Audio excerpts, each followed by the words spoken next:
Olá, ouvintes do podcast Estudantes pela Liberdade. Estamos hoje gravando o terceiro episódio do nosso podcast e o assunto de hoje é Bitcoins. E os nossos entrevistados de hoje são Safiri Félix. Meu nome é Safiri Félix, minha formação é em Economia e Administração de Empresas. Boa parte da minha carreira eu passei no mercado financeiro, tive passagens tanto por bancos de atacado como por bancos de varejo.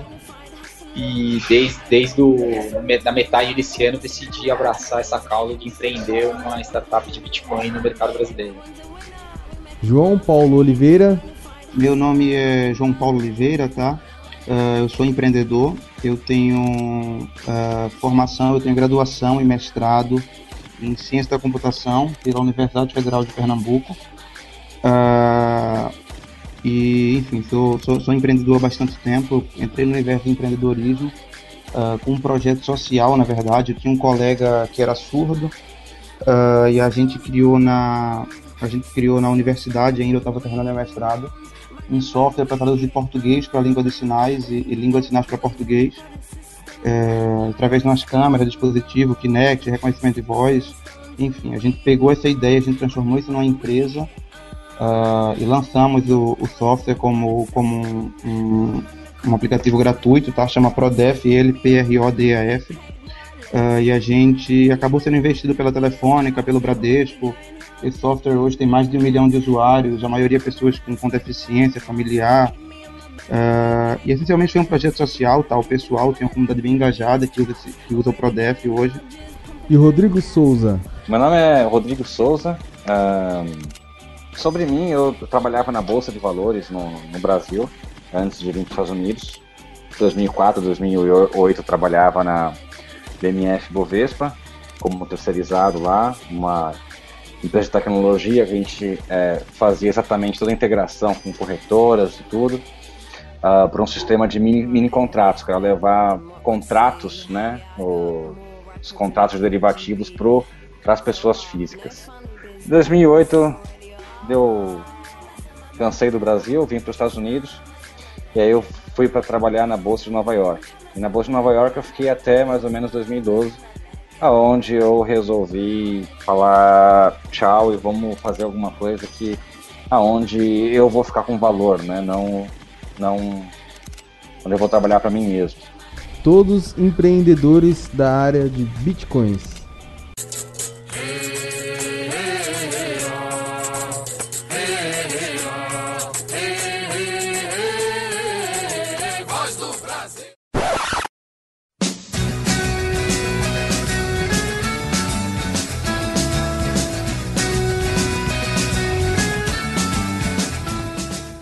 Safiri, eu gostaria de saber um pouco mais sobre a história das criptomoedas. O que você poderia contar pra gente?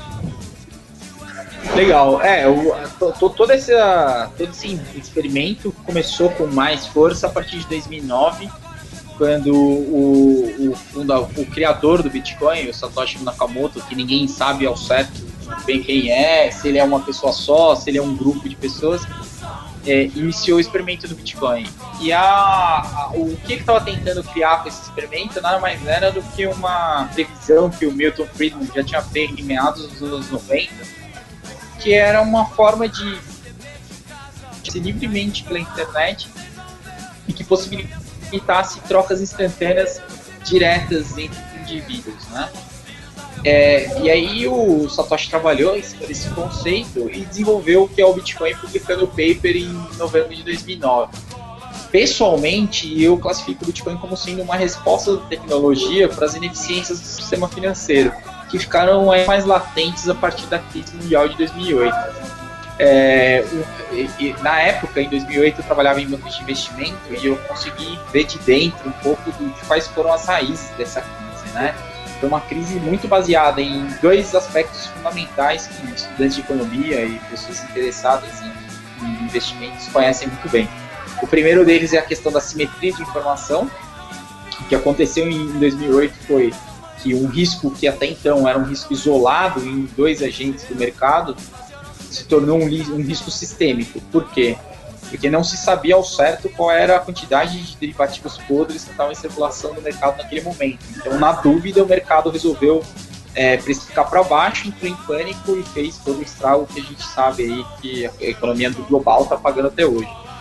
E o outro ponto era a relação não muito ética, podemos dizer assim, entre governos e bancos, que fazia com que determinadas agências tivessem um poder de emissão de riqueza sem lastro muito forte, e fez com que a economia entrasse em colapso a partir desse risco sistêmico que a gente comentou anteriormente, né? A partir disso, então, o Satoshi desenvolveu esse protocolo que permitia que essas transações que fossem realizadas entre os indivíduos fossem liquidadas de uma forma independente de qualquer tipo de autoridade central, que hoje a gente já sabe que é a tecnologia do Bitcoin, do blockchain, que é em si muito mais poderosa do que o Bitcoin em si. Por quê? O blockchain é uma tecnologia que traz a possibilidade de você fazer trocas sem intermediários de forma rápida, segura e muito confiável. O que está por trás do blockchain, essencialmente, para mim, e é o grande salto das criptomoedas, é a troca da necessidade da relação de confiança pela transparência radical. A tecnologia por trás do blockchain permite que pessoas que não se conhecem ou que estejam em partes geográficas não relacionadas consigam trocar valores de forma segura e muito eficiente e com um custo de transação muito baixo, né? Então, como final dessa história toda, eu e boa parte dos empreendedores envolvidos em Bitcoin hoje no mundo acredita que o Bitcoin pode ter um impacto para a economia muito parecido com o que a internet teve para o ramo das comunicações. Existiu alguma outra criptomoeda antes do Bitcoin? Eu não tenho conhecimento, assim, existem eu particularmente não fui atrás muito disso, mas existiram algumas outras tentativas, mas nenhuma que tenha conseguido romper o status de experimento. O que o Bitcoin tem de muito novo é que ele conseguiu criar um efeito de rede muito consistente, que faz com que hoje a gente tenha no mundo mais de 5 bilhões de dólares circulando em cima de uma tecnologia absolutamente descentralizada, né? Esse foi o grande mérito do Bitcoin, foi ter conseguido romper o status de experimento para se tornar algo disseminado e uma alternativa. Bom, então agora que a gente está entrando no assunto Bitcoin, eu gostaria de perguntar para vocês o que exatamente é um Bitcoin? Excelente pergunta. Vamos lá. É interessante isso porque é muito comum as pessoas pensarem que Bitcoin é um arquivo ou que Bitcoin é uma coisa que você pode ver ou você pode guardar, você pode ter consigo. E na verdade não é nada. Bitcoin é uma coisa muito abstrata, entendeu? Se dinheiro é virtualização do poder de compra, Bitcoin é apenas um registro. É um registro num livro público, onde todo mundo pode olhar esse livro e saber em qual entrada do livro tem alguns bitcoins, certo? Então, Bitcoin como moeda é essencialmente isso. Não existe um arquivo de Bitcoin, não existe algo físico que possa representar e associar. Bitcoin essencialmente é um registro público que tem informando nesse livro aberto a todas as pessoas quanto existe em cada endereço Bitcoin. E quem é o dono de endereço, de cada endereço Bitcoin, tem a capacidade de movimentar aquele registro. Então, eu consigo mover do meu registro, do meu endereço nesse livro de registros, para o seu endereço. Essencialmente é isso. Bitcoin é um livro público de registros abertos, onde todas as transações e todos os valores são publicamente inspecionáveis. Só para complementar o que o João Paulo falou, eu vou tentar fazer uma analogia. Eu sempre, quando eu tento fazer analogia, eu faço coisa errada, mas vamos lá. Para entender bem o Bitcoin, a gente tem que entender primeiro o sistema bancário. O sistema bancário todo mundo conhece. Você vai jogar R$50. Qual que é a Unit of Account? Eu nem sei. A unidade de contabilidade. Unidade de contabilidade num banco, por exemplo, é o real. Que é definido pelo Banco Central, tá? Que no caso todo mundo vê como moeda. Quando você vai fazer uma transferência, o Rafael vai fazer uma transferência para sua filha de R$50, o que ele vai fazer? Ele vai no banco dele e faz uma transferência de R$50. O banco dele vai simplesmente colocar num registro contábil que ele tem, tira 50 da conta do Rafael, coloca mais 50 na conta do Safiri. O que acontece? O Safiri, para ele acessar o banco dele, ele vai acessar o banco dele com o número da conta dele, tá? E a senha dele para descriptografar, para ele conseguir ter acesso aos dados no banco. Então, o banco ligado, tudo criptografadinho. Os bancos têm a maneira de segurar essas contas, né? Para que só o Safiri tenha acesso e só eu tenha acesso à minha conta. Você não quer, o banco quer garantir que eu não vou ter acesso à conta do Safiri e que o Safiri não vai ter acesso à minha conta. Os bancos não são tão bons de fazer isso. É só ver o número de casos de falha de segurança que tem em banco, gente, um monte de fraude que tem. Então você vê que os bancos não são tão bons. Além disso, o sistema bancário, obviamente, ele consegue, ele cobra tantas taxas das pessoas que usam o sistema, que eles cobrem as fraudes e os fraudadores ficam felizes para sempre. O que acontece? O banco ele contém um quê? Esse registro de todas as transações. Nada mais ele guarda nesse database dele, tá? O Bitcoin nada mais é do que um banco, vamos colocar o seguinte, é um protocolo que permite que essa centralização que tem num banco, tá? Se você for centralizar, você vai chegar até o Banco Central, não vamos entrar nesse mérito, mas que essa centralização que tem no banco, ela possa ser colocada numa rede ponto a ponto. Então, tem uma rede ponto a ponto, tá? E cada computador que está conectado a essa rede, que é a rede Bitcoin, tá? Está rodando um client, um programa que é basicamente muito parecido, ele roda o mesmo protocolo do protocolo que vocês usam para baixar filmes, né, ou baixar arquivos, né, ou torrent. Ele usa praticamente o mesmo protocolo na camada, com algumas aplicações em cima. Mas, em suma, isso daí, eles só fazem esse programa, a rede ponto a ponto, para quê? E esse programa, que é o Bitcoin, ele está compartilhando um arquivo. Então, todas as máquinas que se chamam nodes, que estão com um cliente de Bitcoin rodando, eles têm um arquivo que se chama blockchain. Esse blockchain é o arquivo que é o que o banco ele segura, tá? É um arquivo que ele tem todas as transações de conta para conta, entendeu? E a rede de mineração, ela garante o quê? Ela garante que vai ter essa unicidade, que somente uma pessoa vai conseguir acessar essa conta ao mesmo tempo. Você, por exemplo, num banco, você garante, quando você vai mandar dinheiro para o Safiri, por exemplo, o banco garante que, cara, o primeiro que chegar, ele manda que você não vai ter dois bancos rodando com dois registros contábeis. No Bitcoin, o protocolo, ele garante, a parte de mineração, ela garante o seguinte, e quando você manda dinheiro para o Safiri, precisa haver um consenso da rede, tá? Para ver da onde que foi, qual que é o computador que tem, qual que é o node que tem essa... E precisa chegar no consenso qual que é o node que recebeu essa transação primeiro, porque você poderia simplesmente conectar em dois nodes separados, uma você mandar para o Safiri e a outra você mandar para você mesmo, e aí o Safiri não ia receber o dinheiro dele porque o outro foi aceito. Então tem um consenso feito, tá, que que se chama, esse consenso é decidido através de uma prova de trabalho que é feita, um algoritmo praticamente bem simples, que nada mais, estatisticamente, quem tem mais poder de processamento consegue ter mais chance de resolver esse algoritmo, e aí, por sua vez, isso garante que esse arquivo é único em todos os computadores. Então, o cara lá, o Satoshi Nakamoto, quando ele pensou nisso, ele falou assim, tudo que a gente precisa para criar um sistema bancário descentralizado, que é onde as pessoas possam enviar pagamentos, dinheiro, uma forma de dinheiro digital de um canto para o outro, é o quê? É manter um arquivo em todos os computadores, onde esse arquivo ele é único, todo mundo vai ter o mesmo arquivo, o mesmo blockchain, e que todas as transações estão ali indo por um. E a única diferença é o seguinte, no banco, quando você conecta com a sua conta, entra com a tua senha e o banco te permite você ter acesso àquela conta, no Bitcoin a única diferença é que você está conectado na rede, você vai transmitir, vai movimentar a tua conta, você tem uma chave pública e a chave privada.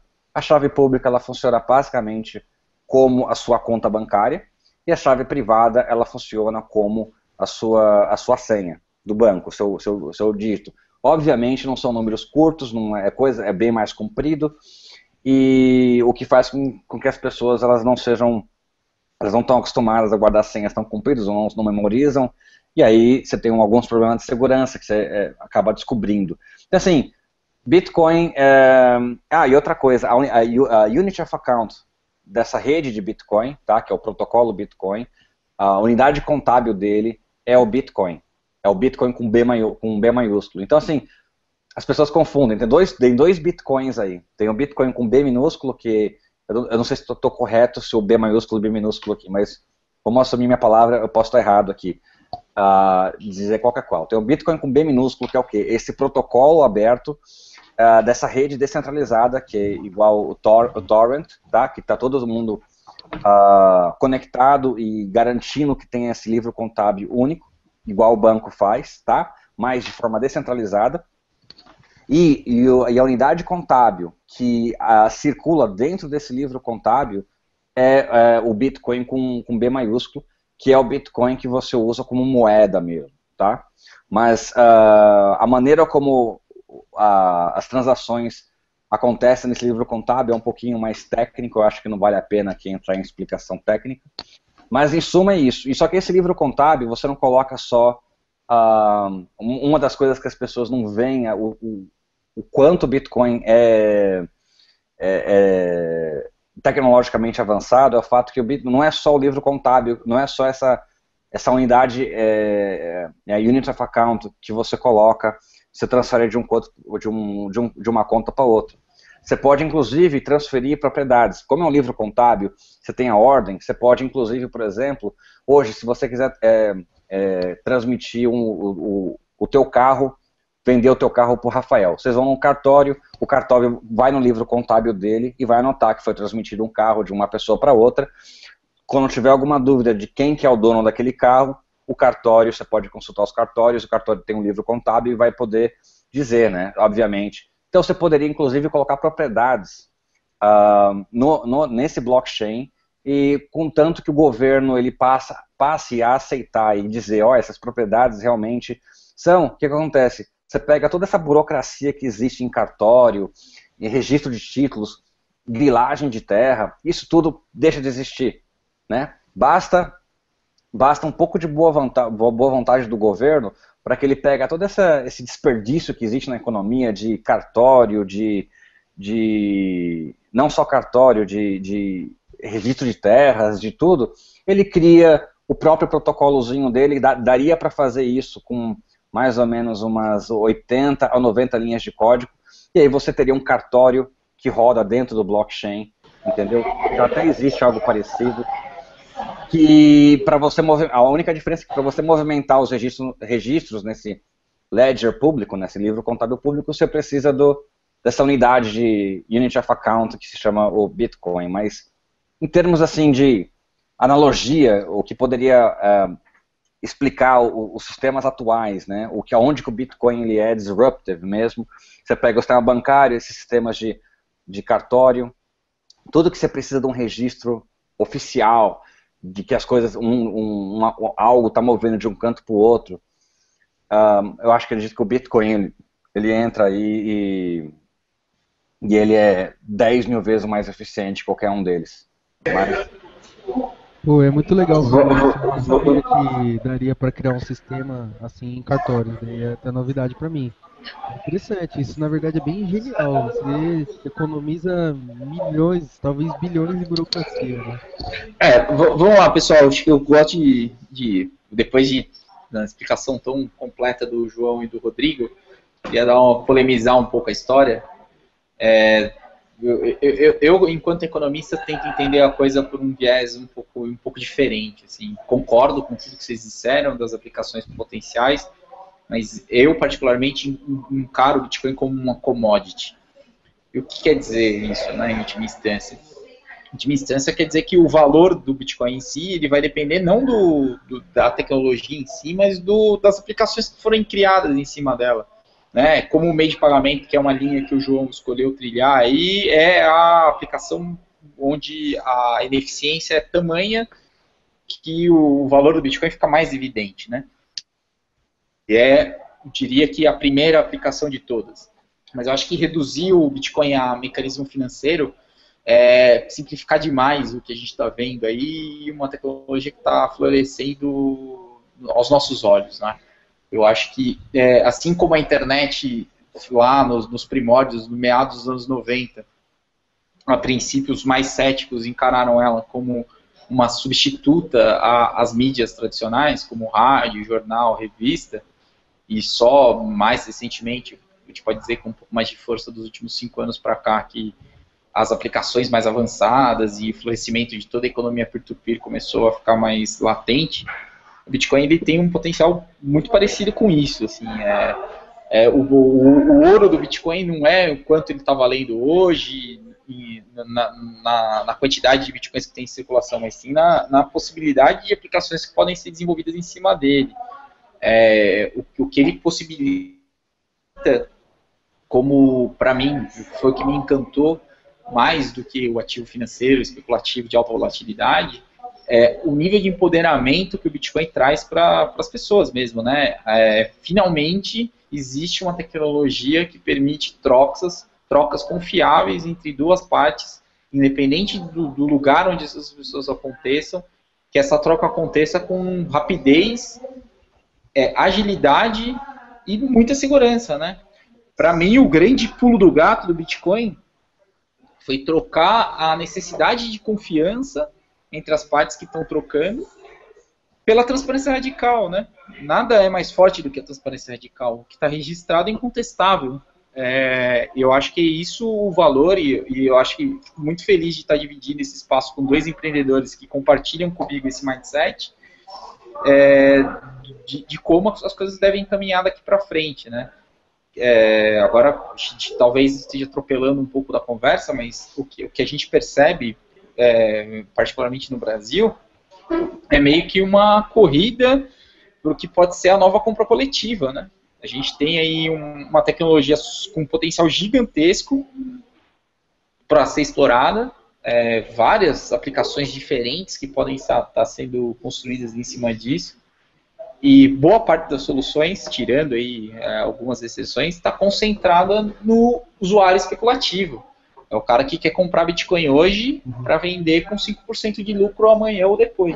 As próprias bolsas, né, que são os grandes mercados de Bitcoin, quem ganha dinheiro hoje com Bitcoin no mundo são as grandes bolsas, né? Essencialmente é o mercado especulativo, como o Safiri tocou bem. Acho que ele tocou num ponto super pertinente, né? O que vale mais, apesar de todo o valor, toda a atenção de mídia que se dá, olha, o preço do Bitcoin caiu, o preço do Bitcoin diminuiu, Bitcoin é um bom investimento, Bitcoin é um mau investimento. Como o Safiri bem tocou aí, o que vale por trás do Bitcoin é a tecnologia por trás. É esse livro público de registro, que você pode registrar transação, propriedade e coisas que a gente não consegue nem pensar ainda o que pode ser feito. Isso é de fato que tem valor. Se o Bitcoin vale $1.000, ou se vale $300, ou se vale R$10, isso não é tão importante, na verdade, né? Bitcoin eventualmente pode ser proibido pelo governo. Uma coisa que o governo não vai poder fazer nunca é desinventar a tecnologia de Bitcoin que já foi inventada. E o impacto que essa tecnologia pode e vai causar, eu estou muito certo disso, a gente não consegue medir ainda. Assim como a gente não conseguia ter noção do impacto da internet nos primórdios de lá, né? Eu acho que é bem por aí, a gente não consegue fugir muito disso, porque o problema todo é assim, eu acho que essa oportunidade, esse tipo de podcast, a audiência que a gente está falando, é para tentar subir um pouco a régua da coisa, né? Eu acho que a LabitConf, quem teve no Rio lá, percebeu, é que ninguém que estava lá estava muito preocupado quanto está valendo o Bitcoin hoje ou amanhã, né?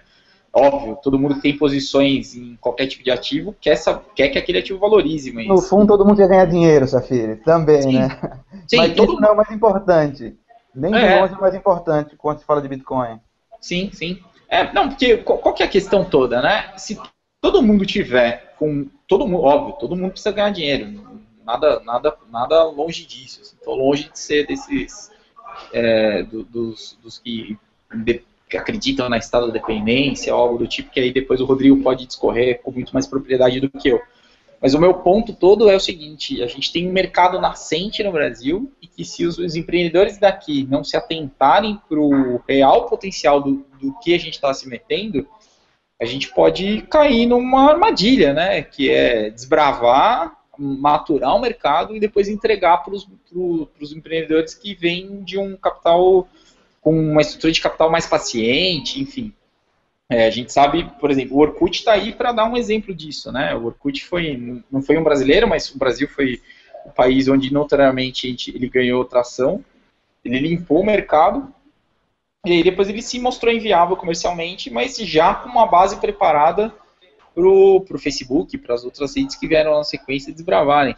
Eu acho que a questão toda enquanto empreendedor, eu me sinto na responsabilidade de fomentar um mindset correto e de educar, capacitar, enfim, isso eu sei, particularmente, já conversei muito com o João e com o Rodrigo, de que é uma coisa que a gente compartilha aqui, né? Isso aqui não é uma corrida de 100 metros, não é uma corrida ao ouro para ver quem consegue vender mais Bitcoin no melhor preço possível agora. Isso aqui é uma sequência de sprints diários que a gente precisa percorrer para conseguir construir soluções que tragam todo esse potencial de realização de valor que o Bitcoin e o blockchain, principalmente, traz com ele. Pô, é muito interessante saber ainda mais dessas tecnologias e ainda mais conversar também aqui com vocês, pô, que estão encabeçando aí os brasileiros empreendedores sobre Bitcoin, né? Eu também gostaria de saber com vocês um pouco sobre o impacto econômico do Bitcoin nos países, né? No Brasil, nos Estados Unidos e principalmente na China. O que vocês veem assim que pode dar uma diferença na economia desses países? A implicação disso hoje, qualquer um que estiver testando, fazendo frases muito afirmativas, vai estar chutando, na verdade, né? Porque, como a gente falou, é uma tecnologia muito embrionária e que, querendo ou não, ainda não conseguiu romper o casulo de um nicho muito específico. Você citou um caso bem relevante, que é a China, e é um mercado onde, particularmente, eu tenho olhado com muita atenção, porque eu acho que em tudo que a China participa, eles estão ali na frente, eles estão encampando por massa populacional, enfim, por relevância mesmo. O Bitcoin na China ele virou uma alternativa muito interessante para a classe média e para as faixas de mais renda, para ter ativos atrelados a dólar com uma interferência estatal mínima. Se isso é bom, se isso é ruim, a gente vai saber ao longo dos próximos meses e anos, mas isso já está acontecendo.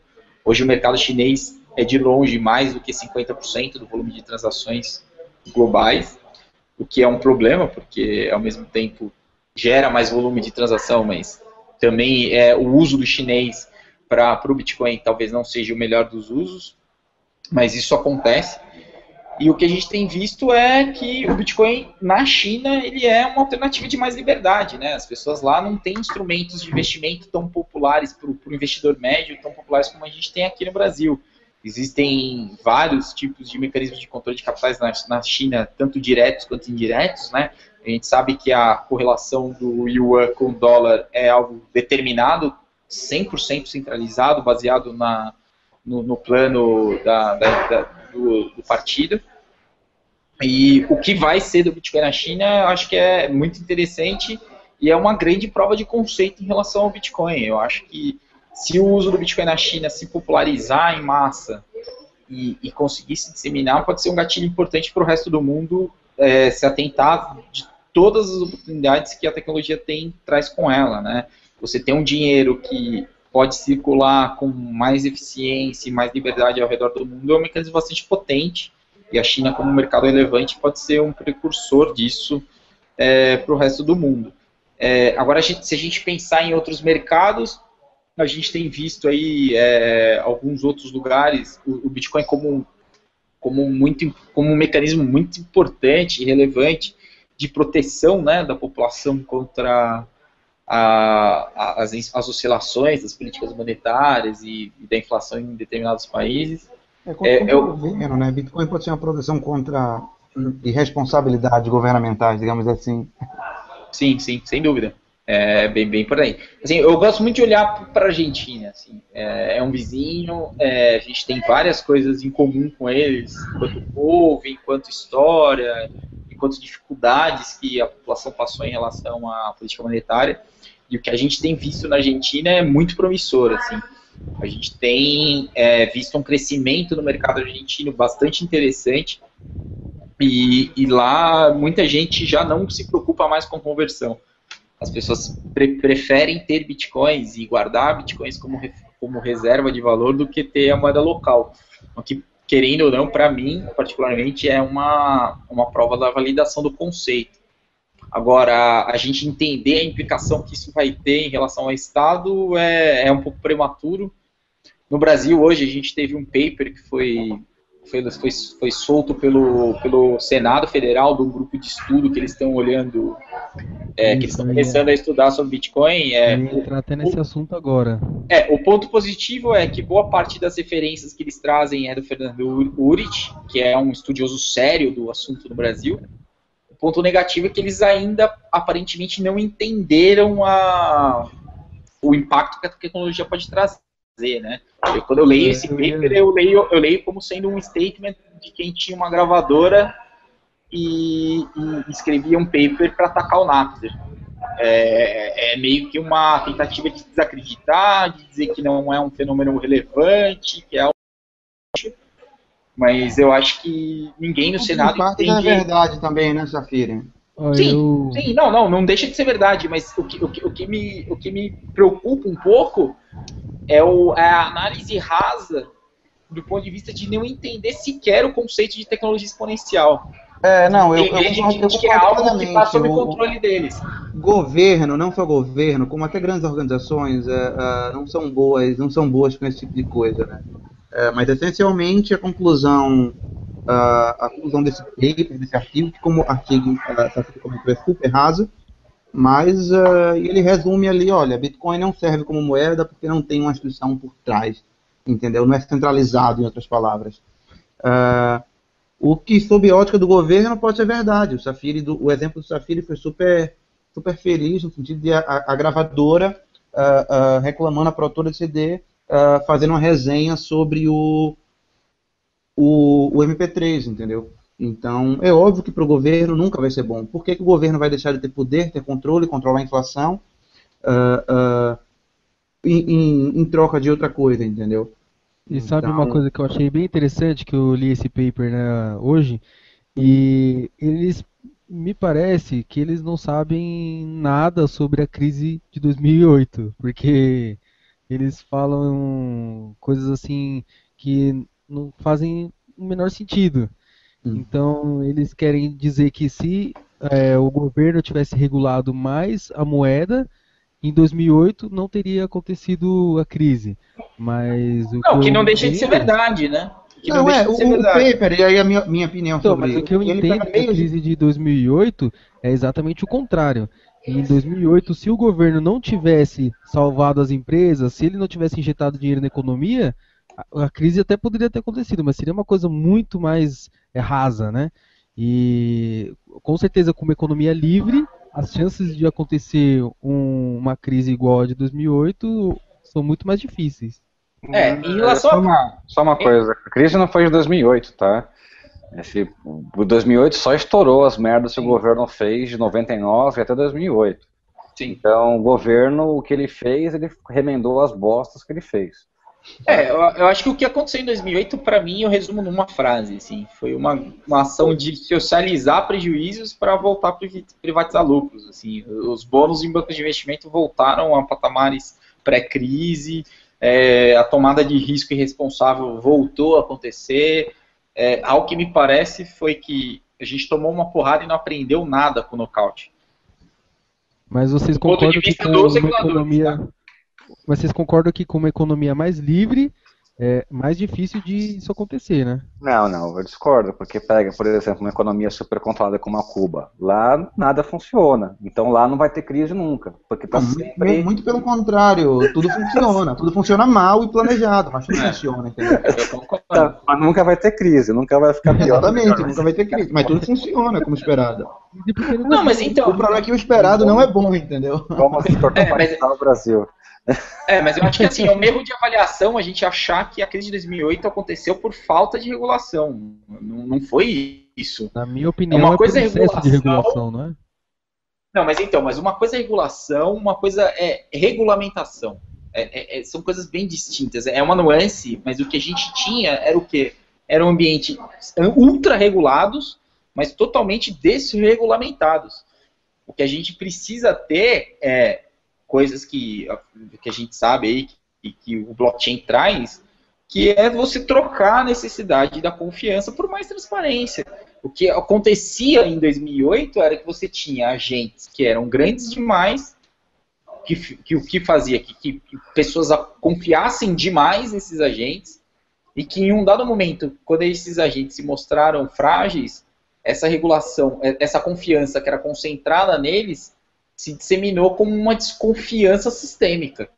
E isso é uma coisa que o blockchain aprova, né? O blockchain está absolutamente blindado disso, porque os nodes, ou todo mundo que faz parte dessa rede toda, consegue ter seu risco isolado de forma muito eficiente e transparente. É só você ir lá e fazer a checagem disso.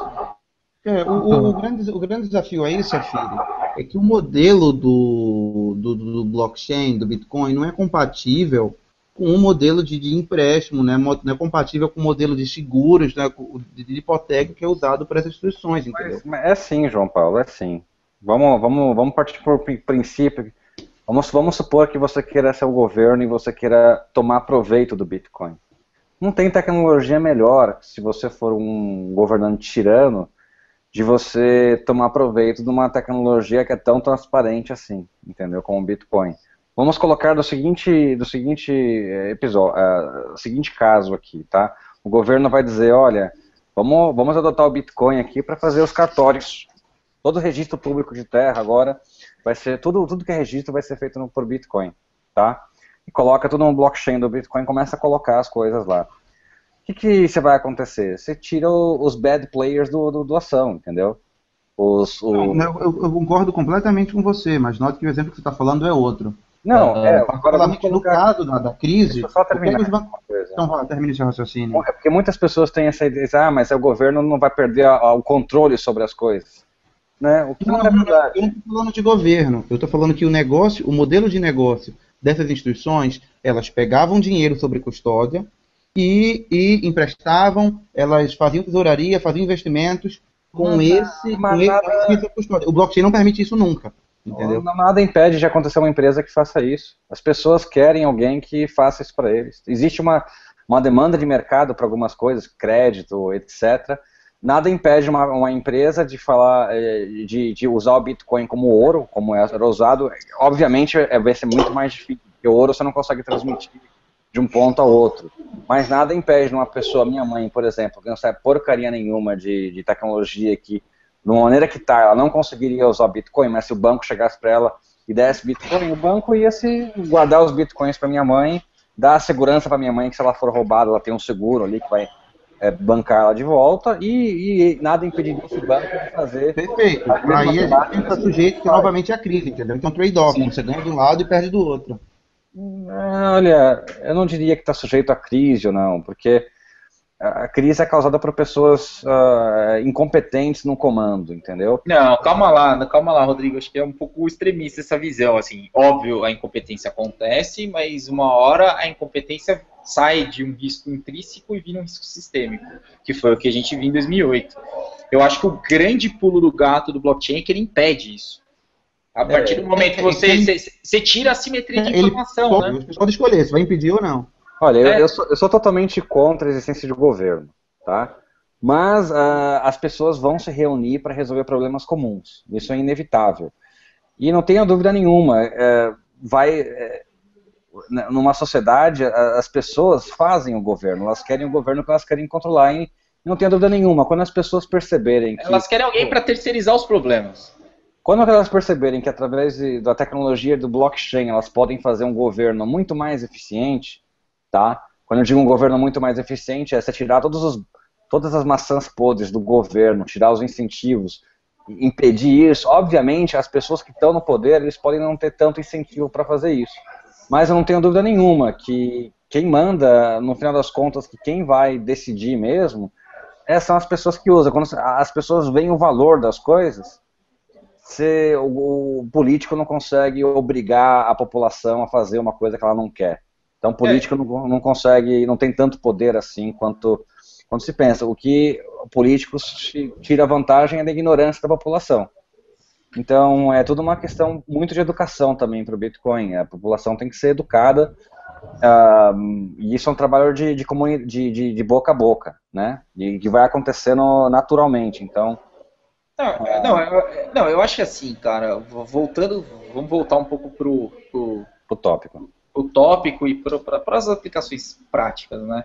Eu li um artigo recentemente que é o seguinte: eu acho que o objetivo que a gente compartilha, tanto eu quanto você quanto o João, é que a gente precisa criar uma forma da usabilidade do Bitcoin ser tão simples, fácil, amistosa, porque que aí ele carrega todos os benefícios que ele traz consigo, né, como enquanto tecnologia open source, algo inevitável de ser usado. Né? A gente precisa, eu estou muito contente dos avanços recentes do mercado nacional nesse sentido, porque eu acho que começa a ter gente no mindset correto, que é o quê? É você tentar forçar a coisa a um ponto da adoção virar inevitável. Porque você prova que a usabilidade é boa, a eficiência é incontestável e a redução do custo de transação é drástica. Eu acho que dia após dia a gente começa a caminhar nesse sentido.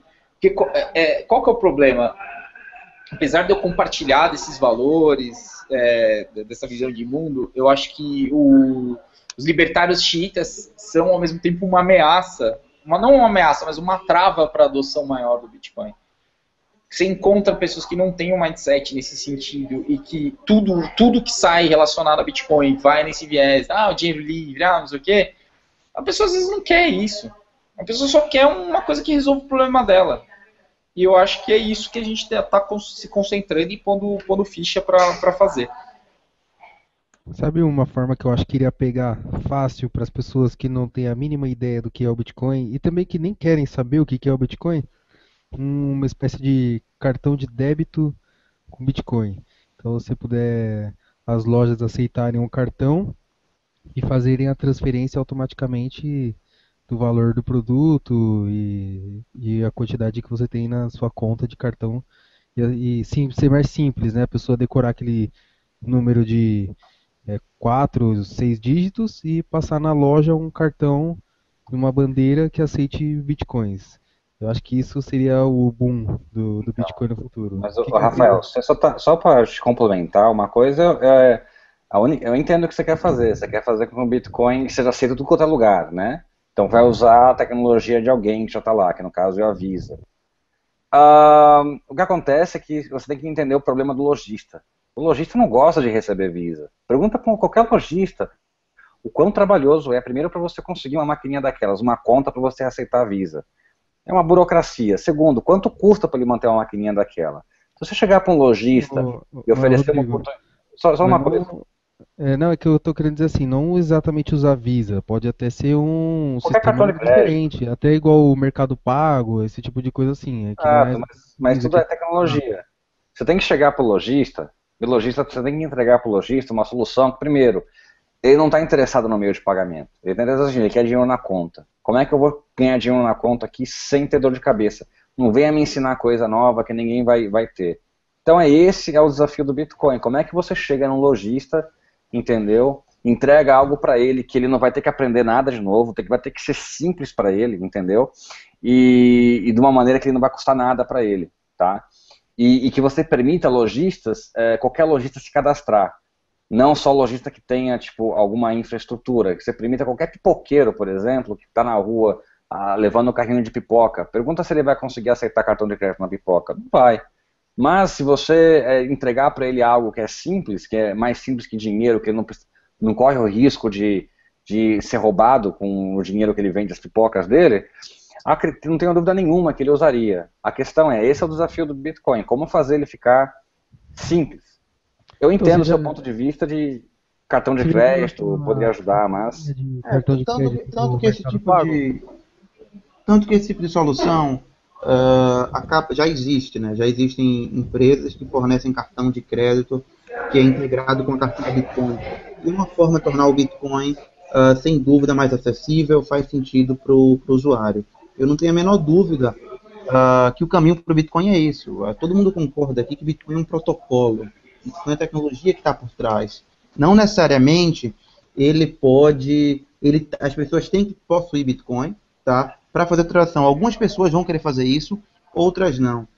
Você consegue imaginar num futuro, por exemplo, imaginar um banco onde você tem uma conta lá, um saldo em reais, e você faz um pagamento no exterior, eventualmente, o banco converte para Bitcoin, manda para o exterior, a maquininha lá recebe Bitcoin via cartão e processa e manda para a moeda local. Então, Bitcoin aí funcionaria como um protocolo, tá? Essencialmente substituindo o que o protocolo da Visa faz hoje. Bitcoin é essencialmente uma rede. E a visão de Bitcoin como moeda, acho que todo mundo aqui converge para esse lado, né? A grande X da questão, a grande dificuldade, qual é a melhor forma de fazer com que essa mudança aconteça. Como o Rodrigo bem colocou, é um desafio muito grande. De um modo geral, e a gente conversa com muitos lojistas, até porque é o dia a dia nosso esse, o lojista não está nem aí para Bitcoin, por incrível que pareça, o lojista não está nem aí para pagar menos, tá? O que o lojista quer é vender mais, ele quer aumentar a conversão dele, porque custo ele embute no cliente, e o cliente paga o custo do cliente, sempre. Então a gente paga muito. Quem sustenta a Visa, quem sustenta a Cielo, somos nós. Oi? João, volta ali eu acho que cortou o que você estava falando. Você estava falando ali, o lojista não liga para o pagamento e cortou. Você pode falar de novo? O que eu estava falando, por incrível que pareça, a gente tem conversado com muitos lojistas, e o lojista não está muito preocupado que o Bitcoin vai fazer ele economizar 5% de taxa de transação. Porque esse custo, o lojista embute no preço e paga para a gente. Então, quem está pagando lucro de Visa, de Cielo e etc., não são os lojistas, são a gente. O custo é sempre no consumidor. Então, por mais que o Bitcoin possa diminuir esse custo, matar completamente e dar mais eficiência para todo o mercado, o lojista não está muito preocupado com isso agora. O que o lojista quer fazer é vender mais, ter mais conversão. E como o Bitcoin não ajuda ele a vender mais, porque a comunidade de Bitcoin não é tão grande ainda, acaba sendo um desafio dos dois lados, né? Como é que a gente cria serviços fáceis para as pessoas se interessarem, usarem, verem valor no Bitcoin, e como é que a gente consegue fazer logística. O mercado de pagamento, em particular, que é a aplicação mais imediata do Bitcoin, é um mercado de dois lados, né? Então, a gente fazer uma coisa sem fazer a outra. As coisas têm que andar em paralelo. Eu concordo, eu acho que tem um ponto aí, que é um desafio, que eu acho que não é uma resposta fácil, que é a gente mudar um pouco o hábito das pessoas, né? Como você mesmo falou, o lojista hoje já embute, né? Eu acho que assim, seria sonhar demais em achar que a gente vai mudar a matriz de pagamento nos próximos 2, 3 anos, né? E a gente vai conseguir imputar o Bitcoin como vai 20, 30% das transações. Como ele já embute aquilo no custo, o cara pagando em Bitcoin, ele vai estar carregando esse preço junto, inevitavelmente. Eu acho que no Brasil em especial, eu não conheço com muita propriedade outros mercados, mas eu acho que tem um fator cultural aqui, que é a cultura do cartão de crédito, né?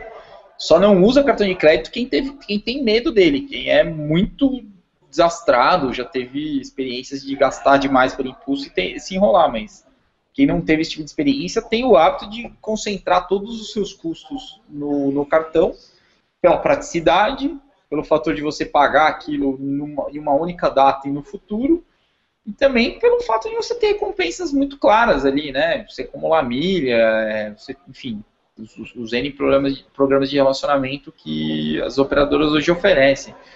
Então, eu não sei, assim, me incomoda um pouco, principalmente em quem quer ficar brigando com Visa, brigando com os bancos e colocando o Bitcoin como sendo quem vai virar esse jogo. Eu tenho uma visão um pouco diferente. Eu acho que o Bitcoin está aí para trazer eficiência e para trazer mais alternativas, mas ele vai conviver em paralelo com essas outras alternativas de pagamento por um bom tempo. Eu acho que com bancos eu concordo e com meios de pagamento, com Visa eu acho meio difícil, entendeu? Quer não, se Bitcoin virar plataforma de pagamento universal ou se alguma tecnologia similar, essencialmente é um concorrente direto do Visa, entendeu? É um concorrente que é aberto, não tem custo e é muito mais eficiente. O Visa, se Bitcoin se consolidar como meio de pagamento de fato, a coisa fica difícil. O Visa precisa se reinventar, né? Então, mas por exemplo, ó, a gente vê aí uma empresa como o PayPal tomou um share da Visa, mas ela tem uma aplicação específica, né, que é créditos à vista. O cartão de crédito, ele é o que o nome diz, crédito. Uhum. Soluções de crédito com Bitcoin, pelo menos no atual cenário, enfim, não consigo vislumbrar muita coisa que consiga entregar a mesma oferta de valor que um cartão de crédito traz hoje para o Bitcoin. A não ser num caso de um pagamento internacional, né? Por você não ficar no risco do IOF, você não, hoje ainda, né, está isento de IOF, você não tem o risco do floating do dólar comercial, do dólar turismo, enfim, depende da regra de negócio que você tem com o seu cartão. O que na verdade eu tava. Não sei se eu me expressei errado, mas o que eu tava querendo dizer assim, é mais na questão de cartão de débito, né? Então seria parecido com o Mercado Pago. Não sei se vocês já viram, né? Que eles têm a maquininha que você pode colocar no smartphone ou no notebook, que é um custo muito menor do que aquela maquininha do banco. E além do Bitcoin, você não ter que receber no fim do mês. O lojista, quando ele passa no cartão de crédito, ele tem que esperar até quando o banco pagar, né? Ele, no caso. Mas então, é que hoje, né? Falando 18 de dezembro, isso é uma falsa oferta de valor para o lojista, porque o lojista não paga. Né? O mercado é pequeno e o lojista não compra nenhum insumo em Bitcoin. Na verdade, ele não está aceitando Bitcoin, ele está aceitando dinheiro. O Bitcoin hoje, no atual estágio, ele é uma alternativa adicional para o lojista aceitar dinheiro, reais, dólares. Mas o lojista não precisa. Sim, mas aí, não precisa aceitar Bitcoin. A operadora... Desculpa, pode falar. Não, eu ia falar que o lojista vai querer em curto prazo sempre receber aquilo em dinheiro.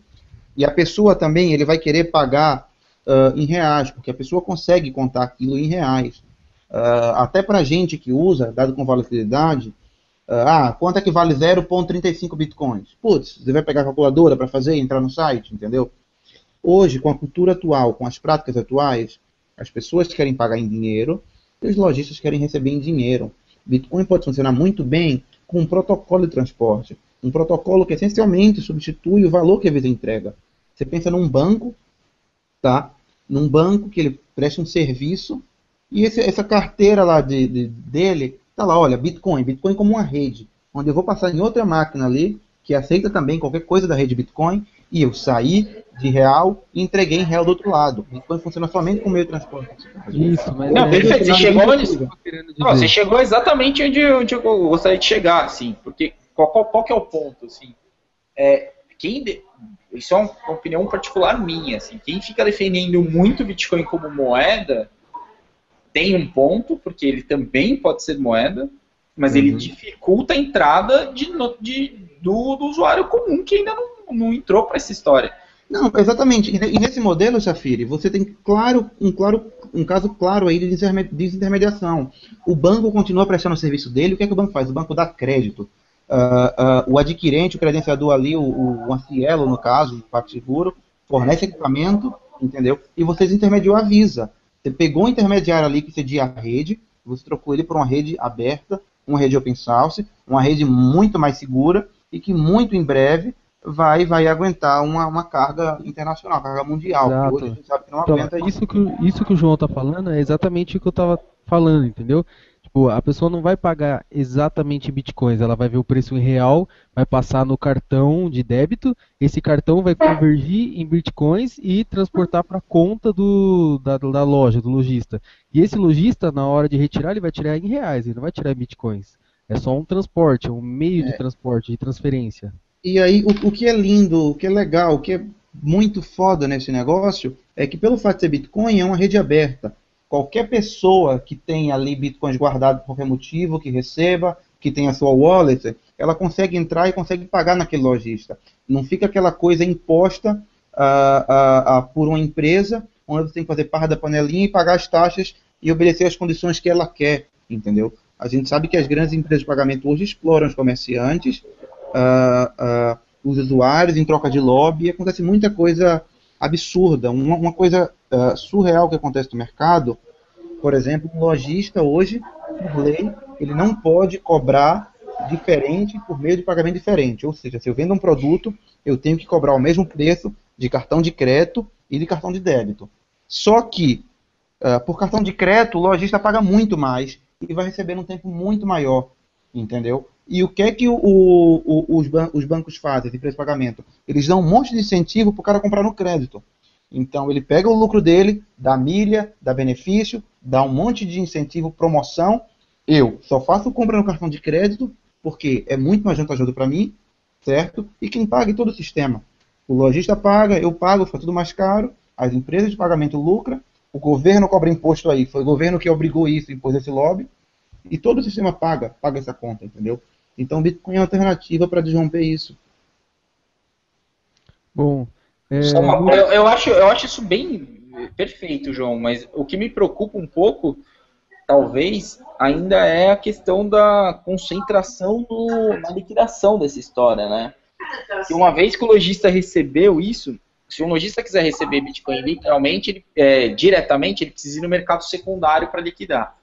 E isso, não, né? Eu tô assumindo nesse cenário, Safira, que você vai ter prestadora de serviço. Então a Cielo vai processar os bitcoins e vai depositar em reais no banco do lojista. Entendeu? Senhores, só para cortar o off-topic aqui, mas não off-topic, mas para falar uma coisa importante.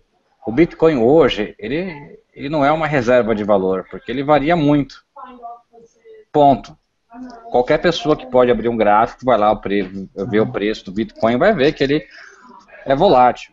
Isso daí não tem como dizer, é volátil porque é novo ainda, é maturo. Não tá ainda no ponto que provavelmente vai chegar. Se olharem a volatilidade dos últimos 4 anos, comparar com a volatilidade de hoje, vai estar diminuindo, porque a liquidez está aumentando, cada dia aumenta mais a liquidez. Por mais que o valor hoje esteja caindo, você vê a liquidez hoje, ela é muito mais forte do que era antes, entendeu? Então é o seguinte, quanto mais volatilidade, menos volatilidade ele tiver, mais estável ele conseguir chegar a um preço de equilíbrio mais forte, mais liquidez para fazer a troca, não tenha dúvida nenhuma que as coisas vão caminhar naturalmente para que as pessoas não precisem realizar a troca do Bitcoin por qualquer outra coisa, porque a partir do momento que ela sabe que o valor ali que ela recebeu em Bitcoin, se ela trocar, ela vai pagar uma taxa para converter, para fazer essa troca. Da mesma maneira que o brasileiro que recebe hoje em dólar, por exemplo. Se eu chego numa loja de alguém, pago em dólar para a pessoa, essa pessoa ela vai segurar o dólar. Por quê? Porque ela vai só trocar o dólar na casa de câmbio, ela vai perder uma grana, vai ter a grana de conversão e tudo. Se você conseguir um Bitcoin, a massa das pessoas começarem a usar, ele ser usado em outras aplicações muito mais adiante. Lembre, estamos falando de uma coisa que é, como o Safiri falou, embrionária, só começou agora. A partir do momento que o Bitcoin ele tiver, assim, eu diria daqui a uns 10 a 20 anos, onde ele estiver muito aceito, tiver muitas aplicações que façam tudo bem fácil, não tenha dúvida nenhuma que ele vai ser tão estável em termos de valor ou variação, que as pessoas vão simplesmente, se vão receber Bitcoin, vão pensar, devo trocar e perder para trocar devo trocar e perder na troca, ou vou segurar ele aqui porque eu sei que eu posso pagar meu fornecedor com Bitcoin, porque meu fornecedor também aceita. Então, naturalmente, as coisas devem fluir para isso, mas não agora. Para fazer uma analogia para que todo mundo entenda, é só ver o e-mail, como era o e-mail era usado em tipo 1992, 93, né? Até 97, 98, para você usar e-mail, cara, você tinha que configurar, não era uma coisa fácil, minha mãe não conseguia usar. Você tinha que configurar SMTP, você tinha que você conectava com o servidor, com o seu provedor de internet, aí ele tinha que te entregar o POP3, o endereço deles para você configurar o seu Outlook, e não só isso, para você configurar o seu Outlook, se você trocasse de provedor, você perdia seu e-mail, entendeu? Então você precisava pagar para ter acesso à internet, então era uma coisa muito mais, e as pessoas riam de que a internet ia ser o que é hoje. Se alguém falasse isso há 20 anos atrás, que a internet ia chegar aonde chegou hoje, você ia ver pessoas dando risadas, entendeu? É só vocês voltarem no tempo, não diria no Brasil, porque no Brasil a internet chegou tarde. Quando chegou já estava avançado nos Estados Unidos, mas quando vocês olham os programas de talk show que as pessoas falavam aqui nos inícios dos anos 90 sobre a internet, davam risada sobre o Amazon, né, logo quando o Amazon, davam risada sobre o Yahoo, do valuation que essas empresas pegavam, né, e davam risada, isso aí nunca vai fazer dinheiro, como se viu. As pessoas... A Amazon ainda não faz dinheiro, tá? A Amazon, eu acredito que ela faz, sim. Mas a Amazon já faz, cara. A Amazon já faz, mas é assim, relativo ao... Mas de início, ela era alvo de piadas. As pessoas falam assim, imagina comprar online, isso aqui nos Estados Unidos, tá? É só você pegar no YouTube e ver os talk shows antigamente. Imagina comprar online, as pessoas gostam de ir na loja, ver, isso aí nunca vai funcionar, esses caras são malucos e tal. Entendeu? E-mail era uma coisa assim, tipo, imagina que as pessoas vão deixar de usar carta, né? Imagina, olha o trabalho que é para configurar o e-mail, entendeu? Era um trabalho mesmo. E quando veio o Hotmail, por exemplo, ele tornou tão mais simples, e aí depois veio o Gmail, mais simples ainda, qualquer um consegue ter um e-mail hoje. Aliás, hoje o e-mail é uma coisa que todo mundo acredita que vai morrer. Vai até morrer. Então, tem o próprio Facebook, as pessoas comunicam no Facebook, você tem WhatsApp, você tem um monte de maneiras de se comunicar, e nos Estados Unidos, por exemplo, a USPS, elas liberaram, elas têm monopólio sobre as cartas, mas não sobre as encomendas. Então, eles não se preocuparam muito, eles não tentaram banir a internet, nem nada, deixaram. Hoje, eles estão ferrados, os impostos aqui são feitos para subsidiar o USPS. Por quê? Porque eles não conseguem competir nas outras áreas que eles não tinham monopólio, né? Isso só por quê? Porque o e-mail, literalmente, o advento de todo mundo ter e-mail, celular para trocar mensagem, etc., matou todo o business que eles tinham. E não só isso, tem vários outros casos. Então, assim, tentar discutir Bitcoin hoje, tem que olhar um pouco o passado para ver tecnologias que eram tão inovadoras quando... E outra, o e-mail, por exemplo, não só o e-mail como o navegador de internet, ele não chega, eu diria, comparando em termos de inovação, com o que tem atual e com o que é a tecnologia, quando você compara o e-mail com carta e você compara o Bitcoin com banco, o Bitcoin ele é anos-luz à frente, em vários termos ele é anos-luz à frente. Ele só não está ainda, só não tem empreendedores o suficiente, não tem ainda aplicações que são fáceis para todo mundo fazer, usar, mas a partir do momento que tiver, não tenho dúvida nenhuma que muito do que se vê hoje, como as pessoas usam hoje, banco, usam empréstimo, o próprio empréstimo mesmo, tem um empreendedor brasileiro, Celso Pita, ele fez um site que chama BTC Gen, tá? Onde ele literalmente acabou com, se o Bitcoin der certo, praticamente não vai ter mais nem sentido para pegar empréstimo em banco, porque lá você consegue fazer um empréstimo de pessoa a pessoa. Se você olhar em termos bancários, o que é um banco, na verdade? O que ele faz? Além de ele ser um banco, não é como as pessoas pensam, um lugar para você guardar teu dinheiro seguro, tá? O banco, ele pega teu dinheiro e vai aplicar em outras pessoas. Então ele vai mitigar o risco de emprestar o seu dinheiro para milhares de pessoas, vai cobrar a taxa dele e vai te dar um retorno, tá? Você consegue fazer isso pela plataforma dele, onde você consegue emprestar para milhares de pessoas $1 só, tá? Você vê pela nota de crédito delas, você entrega $1 para cada pessoa só, e aí você está distribuindo o seu risco se um ou outro não pagar, entendeu? Então, assim, isso é só uma das aplicações que mostra o quão mais simples é até obter crédito. Você vê que pessoas que hoje, atualmente, o crédito está concentrado no banco. O banco tem todo o crédito. E se você no Brasil tentar emprestar dinheiro a mais de 1% ao mês, provavelmente você vai estar infringindo a lei, né? E mesmo porque seria muito improvável. Se eu pergunto para o Rafael hoje, Rafael, o que você acha de você? Você tem $2.000, R$2.000 aí no Brasil, você quer emprestar esses R$2.000?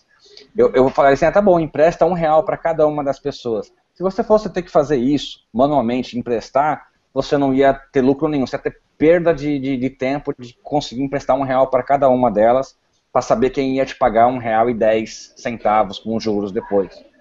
Por isso você precisa de um banco, porque o banco vai fazer esse trabalho para você. O banco ele vai alocar os teus recursos aonde são mais necessários na economia. Com o Bitcoin você consegue fazer isso direto.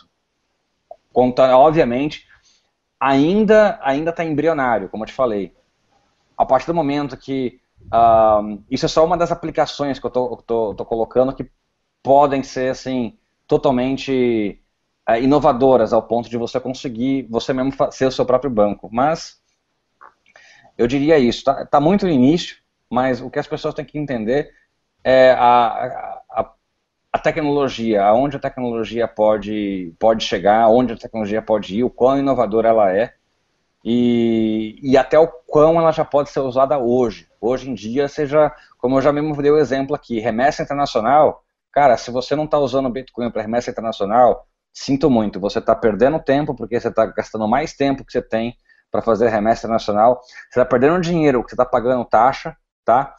E é basicamente isso. Mas é isso daí. Eu vou passar a palavra. Pô, legal, eu vejo que vocês aí estão muito à minha frente sobre esse assunto. Eu sou um leigo aqui, estou começando. Eu nunca nem tinha pensado na maioria das coisas que vocês estão falando. É, bom, para a gente terminar, eu gostaria que vocês só citassem um pouquinho sobre as quedas que teve aí nas bolsas de valores do Bitcoin recentemente, né, alguns meses atrás. E aí a gente já finaliza o programa, tá bom? Isso é interessante, né? O Bitcoin foi eleito por uma publicação americana, não lembro qual foi, talvez o Safira e o Rodrigo me ajude aí, como o pior investimento em 2014, né? Então, no começo de 2014, final de 2013, o Bitcoin valia quase $1.000. E hoje o Bitcoin vale cerca de $300. Então, 3 vezes uma perda aí de valor. Isso acontece, isso é fruto da especulação do mercado, isso é fruto do interesse, muita gente, muitos mineradores de Bitcoin, muita gente está precisando vender, segurou por muito tempo e acaba causando essas flutuações. Acho que é um bate-papo interessante discutir os reais motivos aqui, mas antes de a gente começar a fazer isso exatamente, eu só gostaria de lembrar que a coisa menos importante sobre o Bitcoin é quanto ele realmente está valendo, tá? O valor dele como ativo, como propriedade financeira, é fruto de oferta e demanda, tem fluxo, tem especulação, tem muita gente interessada em até em manipular isso. Mas o relevante é isso, Bitcoin como tecnologia, eu não tenho a menor dúvida que ele vai mudar o mundo do ponto de vista técnico, do ponto de vista de engenharia, de computação. Talvez seja a maior inovação, né, nas últimas décadas, e o grande valor do Bitcoin é esse. Acho que passo a palavra para o Safira e eu para o Rodrigo para a gente discutir um pouco sobre a onda especulativa do Bitcoin. Eu tô na mesma página, eu, apesar de sofrer, óbvio, né, tenho posições relevantes em Bitcoin, óbvio que eu não fico contente quando o preço cai, mas a questão central para 2015, eu acho que o recado está bem claro, né, deixa de ser uma coisa concentrada em preço e passa a ser uma coisa concentrada em fluxo. O que a gente precisa olhar é se o número de novas transações entra numa viés crescente e consistente, e se os desafios regulatórios, enfim, todas essas outras questões vão contornados de maneira que crie um ambiente de negócios mais saudável e que a gente tenha aí a entrada e a prova, né, de uma segunda onda de empreendedores mais maduros que estão entrando no Bitcoin. No Brasil, eu acho que a questão da queda do preço, ela tem um amortecedor natural bem interessante, que é a alta do dólar. Então, isso ameniza um pouco da preocupação do investidor que está entrando agora em Bitcoin, que a gente tem um driver de alta do dólar bem claro para o ano que vem. Mas, ao mesmo tempo, eu ainda, como um dos pilares do negócio da Coinverse é a oferta responsável de produtos, eu só recomendo investimento em Bitcoin como investimento mesmo, para quem é muito acostumado com volatilidade e sabe operar dentro desse cenário. O que eu diria o viés de longo prazo é super positivo, independente das quedas mais recentes, mas qualquer tipo de previsão quanto ao valor do Bitcoin nos próximos 6 meses, eu acho que é tão confiável quanto astrologia, ler mapa astral, esse tipo de coisa. Está totalmente em aberto, porque ainda não está claro dentro de nenhum modelo de precificação como o aumento da adoção impacta no preço de venda, né? A gente sabe aí que tem a questão dos mineradores que precisam realizar parte do que eles ganham como recompensa para poder bancar o CAPEX. E também você tem a questão de que você tem mais gente usando, e hoje, como o uso essencial é aceitar o Bitcoin como dinheiro e não como moeda, você gera uma pressão na ponta vendedora de quem está liquidando isso para realizar em moeda local. Então, o viés dos próximos meses no preço é bastante incerto, mas no longo prazo é bastante positivo, né? Eu acho que assim, a minha visão pessoal é que a gente vai ter uma maturação mais clara e poder ter modelos de valuation mais consistentes a partir de 2017, quando a gente vai ter a queda da recompensa pela metade e a curva de adoção vai estar num outro estágio. A partir de então, eu começo a levar um pouco mais a sério esses modelos de valuation. Antes disso, eu acho que é muita especulação e ainda, como a gente sabe que é um mercado muito concentrado, a gente tem poucas carteiras que concentram um volume grande de Bitcoin, e os interesses dessas carteiras de quem tem essas posições são bastante incertos, chutar qualquer tipo de panorama para preço nos próximos meses eu acho bastante incerto. Mas, ao mesmo tempo, a gente tem que também olhar as vantagens que o Bitcoin tem, né? Pela primeira vez, a gente tem um mercado onde a assimetria de informação é reduzida, onde todo mundo tem as mesmas bases de comparação, onde o inside trading é bastante limitado, o que gera uma possibilidade bastante interessante de quem quer montar posições pensando no longo prazo. Só para tomar deixa aí, sobre esse coisa que o Bitcoin foi o pior investimento de 2014, eu diria o seguinte, o cara que escreveu essa matéria foi tendencioso, ele ignorou o maior fato de tudo. A Mt. Gox, eu me desfiz de quase todos, eu tinha bastante Bitcoins, eu vendi muitos deles quando eu me saquei disso, tá? O que acontece? A Mt. Gox, quando soltaram os arquivos dela lá internamente e tal, ficou claro que eles tinham robôs internos que eles usavam para manipular o mercado para tentar cobrir as perdas que eles estavam tendo. E eles tradeavam, inclusive, com bitcoins que não existiam. Então, não é ruim para o Bitcoin, porque é um player ruim que foi jogado para fora do mercado. Mas grande fato do Bitcoin ter saído de 100 e ter chegado a 1.000 em um prazo de tempo de 2 meses, que foi o final ali de 2013 e o início de 2014, que foi quando o Bitcoin estava na faixa dos 100, 115, estável, por tipo assim, praticamente uns 6, 7 meses estável a $100 ali, e de repente chegou a 1.000 e tanto, a quase 1.200, aquilo lá eu acredito que se deve grande parte por causa da Mt. Gox se utilizando de várias coisas ilegais para poder levar o Bitcoin para um preço maior, para tentar, porque eles não conseguiam entregar Bitcoin, então eles precisavam que o preço deles estava sempre mais alto, ficou sempre mais alto por uns 3, 4 meses, o preço deles tinha que ser mais alto do que o mercado, porque eles tinham que incentivar as pessoas a colocar Bitcoin lá para vender, para poder não declarar falência, enfim, eles causaram um dano tão grande no mercado que fizeram o Bitcoin chegar a 1.300 e até que eles quebraram, e aí foi quando eu tive acesso, não tive acesso, como todo mundo teve acesso, eu falei, puta, o que eles fizeram aqui, eles tradearam com dinheiro que não existia, levaram o preço lá para cima, eu me desfiz de muito da minha posição, entendeu? Porque eu na minha percepção, o preço do Bitcoin, até hoje, eu acho que ele é caro, tá?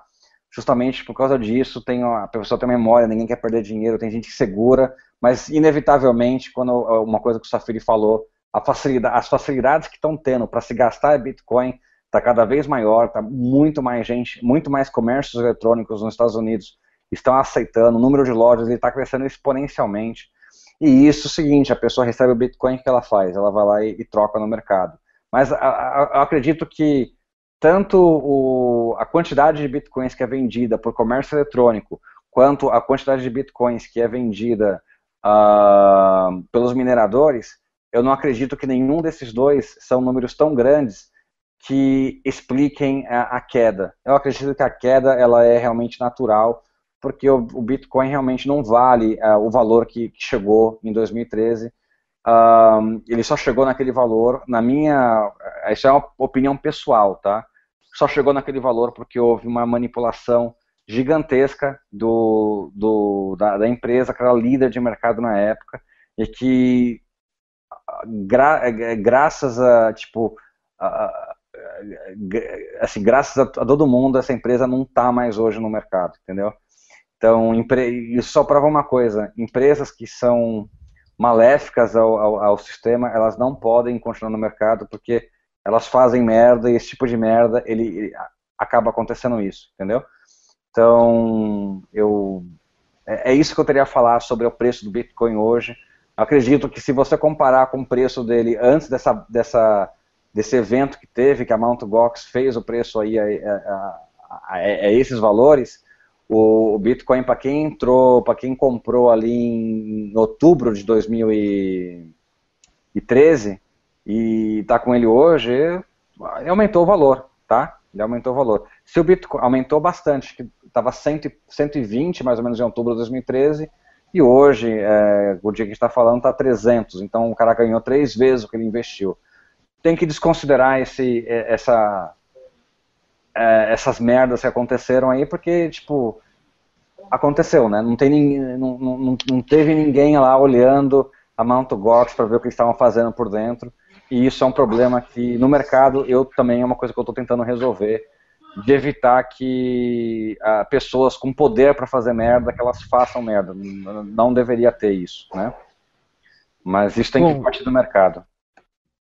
Bom, para a gente finalizar, eu queria que vocês usassem aí da numerologia, ou astrologia, ou da homeopatia para chutar um número. Quero o número de vocês. Desafio aí, hein? Pra quando? Precisa pôr no horizonte do tempo, hein? Isso, eu vou colocar, ó. Qual o valor que vocês acham que vai estar o Bitcoin em setembro de 2015, que é quando o podcast aqui do Estudantes pela Liberdade completa 1 ano? Quanto vai chegar? Quanto vai estar? Você quer em reais ou em dólares? Em dólar. Em dólar? Em reais é mais fácil, cara. Pode ser, fala em reais e em dólar então, vamos nas duas moedas. Posso dar a faixa? Pode ser, não muito grande. Vai estar entre 200 e 300 dólares. Certo, 200 e 300 dólares. E em reais? Bom, o real ninguém sabe o que a Dilma vai fazer com o real, então eu prefiro... É mais fácil saber o preço do Bitcoin do que o do real, viu? Exatamente. Do que o dólar. Eu travo em reais ele em torno de R$1.000 e em dólares entre 300 e 300 entre 300 e 300 e 350 dólares. Eu tô com o pessoal, eu achei que alguém ia dar um palpite mais audacioso aí, mas eu estimo alguma coisa nessa linha, entendeu? Meu interesse, minha vontade é que o preço dele se estabilize. Então, para quem quer trabalhar com pagamento, para quem quer trabalhar com diversas aplicações, essa variação é péssima. A variação só favorece quem está querendo especular, né? Que por mais que seja um mercado muito legítimo, não é o mercado que traz mais ganho para a sociedade. Então, eu estou apostando aí, eu estou mais na linha do Rodrigo, uns 500, 300 dólares também. Mas R$1.000 eu acho que é um chute bem relevante, assim. Agora, inclusive, a gente está desenvolvendo algumas soluções nesse sentido, que é para dar um pouco mais de previsibilidade para o preço do Bitcoin, porque é o que o João falou, né? A oscilação ela é ótima para o especulador, mas é péssima, por exemplo, para quem está pensando em usar Bitcoin como sua poupança de férias ou como qualquer tipo de hedge em relação ao dólar. E eu acho que existem aí elementos para a gente poder construir coisas nesse sentido. Bom, então como podemos confirmar com qualquer pseudociência aí que a gente conseguir imaginar, a média então vai ser entre 300 a 400 dólares. Entre 200 dólares, está mais correto, 200. Acho que é entre 250 e 350 o teto. 250 a 350, ok. O ponto todo é o seguinte, né? Amanhã ou depois também, como a gente está falando de um negócio que é absolutamente incontrolável, realmente eu diria que eu dei um chute aqui, mas é chute, não tenho nenhum tipo de pretensão de achar que é qualquer outra coisa. Porque tem, por exemplo, amanhã ou depois o Bitcoin cai no gosto de alguma coisa, de alguma aplicação prática, né? Eu acho que uma boa ficha esse mercado de remessa internacional de países, principalmente da África e da Ásia, esse volume pode ir para um patamar que a gente não consegue mensurar agora. Não, mas a intenção é exatamente essa, é uma brincadeira só pra gente. Vamos chegar quando fizer o podcast, um ano de podcast, que a gente for revisar os programas passados, e aí a gente vê Olha a se besteira que os caras conseguiram estavam chutar falando, né? certo, conseguiram chutar errado, se foi muito perto, muito longe, é só pra gente fazer um bolão aqui, ver se dá sorte ou não. Beleza. Alguma coisa? Quantos bitcoins está apostado aí? E aí é com vocês. Eu por enquanto não tenho Bitcoin ainda. Falando nisso, eu tô precisando comprar. Eu vou até conversar com vocês aqui depois desse Então, podcast, você entendeu? vai na foxbit.com.br. Você vai Vai, com Safari, com Safari, né, para comprar na Coinverse. Você compra com dinheiro lá, mas se você quiser usar a sua conta bancária, vai na foxbit.com.br, você compra lá que... Lá, aliás, você não precisa nem comprar. Se você se registrar, você ganha R$ 5 para você comprar o seu primeiro Bitcoin sem precisar literalmente tirar dinheiro do bolso. olha aí que legal. Mas eu tô querendo mesmo comprar Bitcoin, mas a gente deixa isso daí pro off depois aqui do, do podcast. I wanna be a billionaire so fucking bad. Buy all of the things I never had. Então, eu gostaria que cada um de vocês aqui, começando pelo João, fizesse as últimas considerações, falasse aí do seu site, fizesse um merchan aí mesmo, um jabá. E pra Legal. gente finalizar. Legal, vou falar da Coinverse, a gente está operando desde junho desse ano e o nosso objetivo é fazer com que as pessoas comecem a usar Bitcoin, não especular com Bitcoin.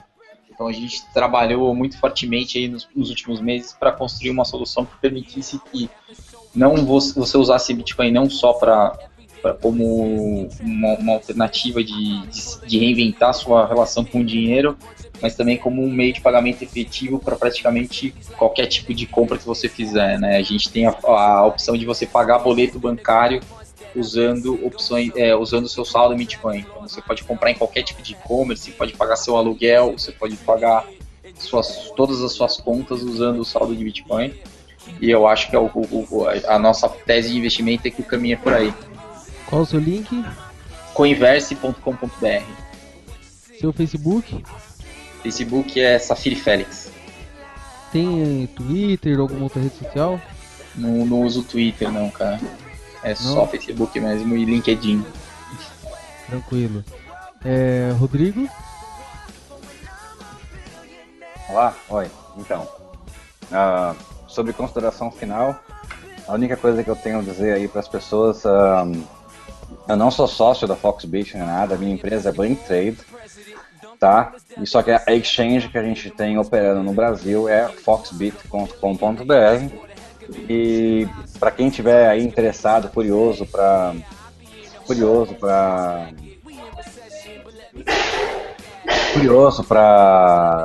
tentar saber o que é Bitcoin sem precisar colocar dinheiro no bolso, só se registrar, envia os documentos lá para evitar que o espertalhão se registre várias vezes para ganhar. Não, precisa colocar o CPF, colocar tudo direitinho, ganha R$5, tá? Até quando que vai ganhar R$5? É os primeiros 500, mas já está quase terminando isso, mas a gente está estudando uma hipótese de continuar dando um bônus para quem entrar, porque acho que a melhor maneira da pessoa aprender Bitcoin é se ela tiver um pouquinho dela, ela ver como é que funciona, é a maneira mais fácil de você se educar, porque não adianta nada a pessoa ver 1000 vídeos, entendeu? E se ela não tem na mão ali, não sabe, é difícil. Então a gente prefere ir para esse caminho. Um tutorial prático, né? Exatamente. E é o seguinte, para qualquer brasileiro que estiver escutando, que precisar mandar dinheiro para o Chile, tiver família no Chile, dá para usar já a rede de Blink Trade. Estamos na Venezuela, para Sur Bitcoin também. Estamos até no Paquistão, Urdubit, tá? Então tem esses 4 países hoje, estamos para abrir mais 11 países, estamos esperando. Estou esperando fazer uns ajustes finais aqui, estamos ainda em fase ainda de fazer as perfumarias que o usuário gosta para poder jogar em todos os países que que precisam, principalmente. Legal. Qual o seu link? O link da minha empresa é blinktrade.com, mas no Brasil você pode cair no site institucional do Exchange, é foxbit.com.br. Lá vocês vão ver informação do Exchange. Se quiser ir para Exchange direto, é foxbit.exchange. É um domínio feito para exchanges mesmo. Então não tem .com, não tem nada final, é .exchange, tá? E esse daí é para pessoa que já cair direto na Exchange, já tipo, já sei o suficiente. Mas se quiser ver um pouquinho mais sobre a empresa, as comissões, tirar algumas dúvidas, tem o institucional, que é foxbit.com.br, e de lá a pessoa chega na Exchange também, e aí pode comprar ou vender e tal. Redes sociais?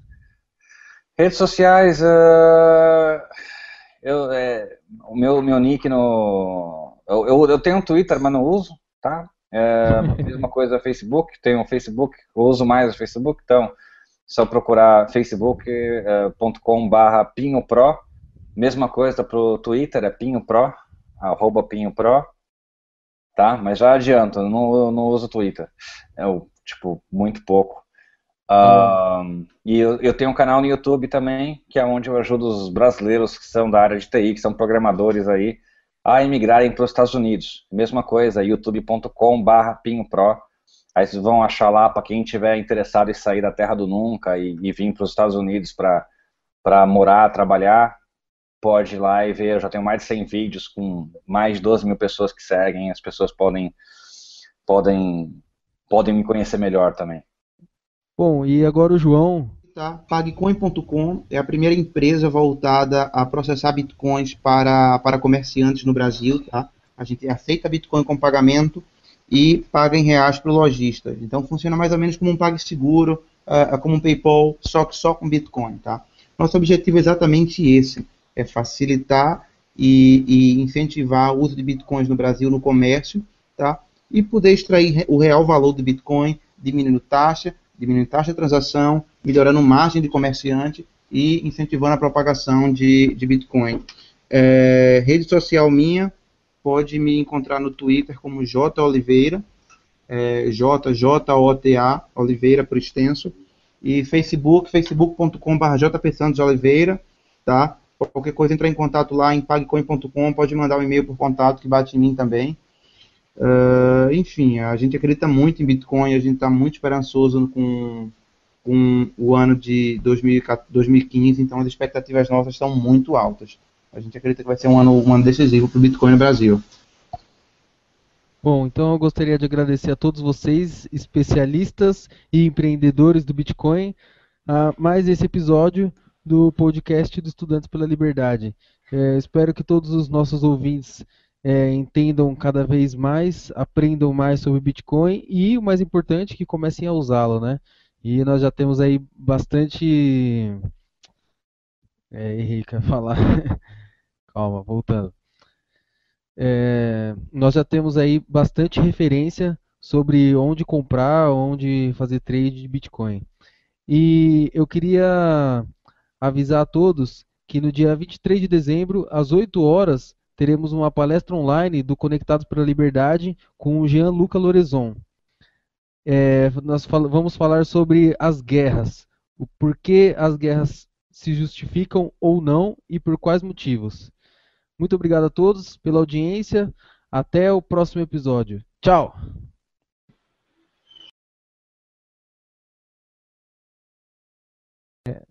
Bom, e agora o João. João? Oi, João, tá aí? Ô, João, no momento jabá aqui, cara, você vai dormir? João?